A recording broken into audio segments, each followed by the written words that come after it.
The last fly of flight 1834 and 498.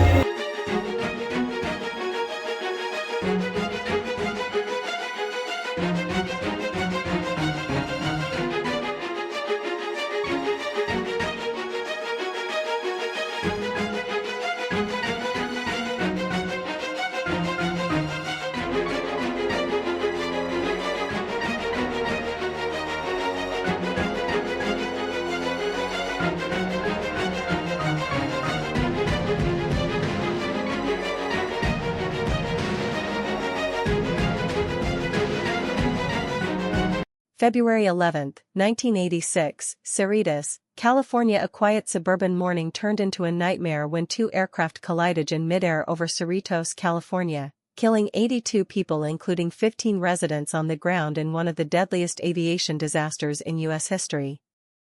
At approximately 11:52 t.a.m., Aeromexico Flight 498, a DC-9 jet arriving from Mexico City via Tijuana, was descending toward Los Angeles International Airport with 64 people on board.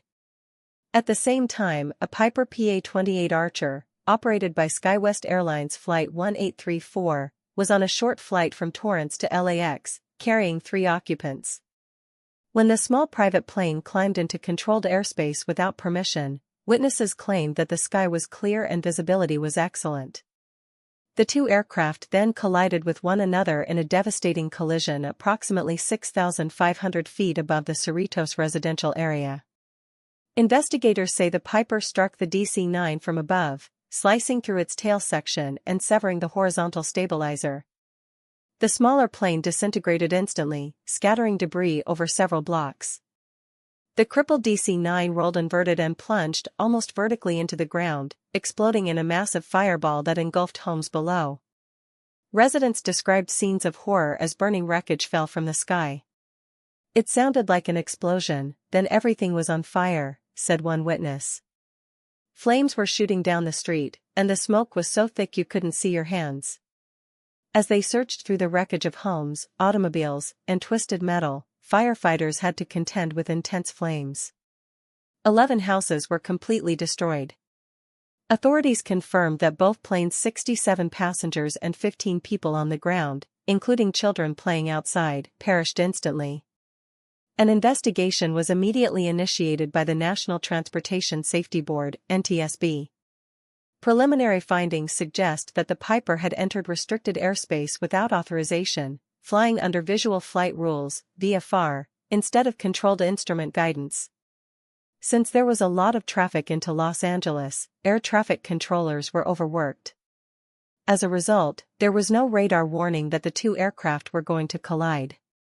One investigator said, "This tragedy should never have happened. It was a chain of small errors that led to catastrophic results." The disaster sparked nationwide debate over airspace management and the safety of small aircraft operating near major airports. The Federal Aviation Administration, FAA, started working on collision avoidance systems, TCAS, and tighter regulations for VFR flights as a direct result. The community in Cerritos was filled with grief and disbelief. Families in mourning were welcomed into churches, and volunteers worked around the clock to assist the displaced. A memorial now stands near the site, honoring the victims whose lives ended in the skies above. This quiet can be, and how a clear